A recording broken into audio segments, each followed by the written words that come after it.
আফিয়া, তোমার আজকের পড়া হচ্ছে মদ। মদ অর্থ টানিয়া পড়া। মদের হরফ তিনটি, আলিফ, ওয়াও, ইয়া। মদ মদ অর্থ টানিয়া পড়া। মদের হরফ তিনটি, আলিফ, ওয়াও, ইয়া। তারপর হচ্ছে জবরের বাম পাশে, এটা জবর, ঠিক আছে। জবরের বাম পাশে কালি আলিফ মদের হরফ, এক আলিফ টানিয়া পড়তে হয়। যেমন বা, আলিফ জবর বা, মানে এই জবরের বাম পাশে কালি আলিফ আসলে এক আলিফ টানিয়া পড়তে হবে। যেমন বা আলিফ জবর বা, এভাবে বলবা। জবরের বাম পাশে কালি আলিফ মদের হরফ এক আলিফ টানিয়া পড়তে হয়। যেমন বা আলিফ জবর বা। তারপর হচ্ছে এটা পেশ, এটা পেশ।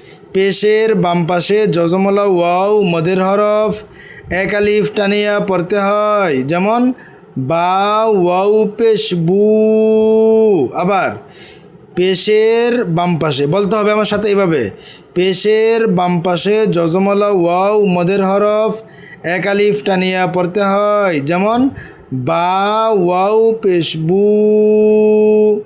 তারপর হচ্ছে জের। জেরের বাম পাশে জজমলা ইয়া মদের হরফ এক আলিফ টানিয়া পড়তে হয়। যেমন বা ইয়া জের বি।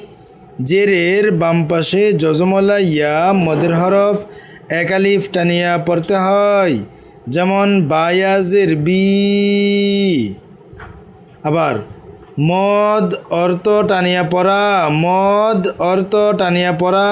মদের হরফ তিনটি, আলিফ, ওয়াও, ইয়া। আবার মদ অর্থ টানিয়া পড়া। মদের হরফ তিনটি, এই যে আলিফ, ওয়াও, ইয়া। মনোযোগ দিয়ে পড়তে হবে আফিয়া, এটা কিন্তু অনেক কঠিন। এটা একটা গ্রামার, তাজবিদ বলা হয় মদ। এটা কোরআন শরীফের সব জায়গাতেই আসবে বেশি করে, এই জন্য এটা ভালো করে শিখতে হবে। জবরের বাম পাশে খালি আলিফ। জবরের বাম পাশে খালি আলিফ মদের হরফ এক আলিফ টানিয়া পড়তে হয়। যেমন বা আলিফ জবর বা।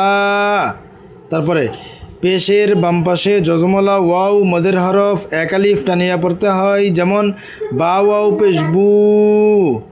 জেরের বাম পাশে জজমলা ইয়া মদের হরফ এক আলিফ টানিয়া পড়তে হয়। যেমন বা ইয়াজের বি, বা বু বি।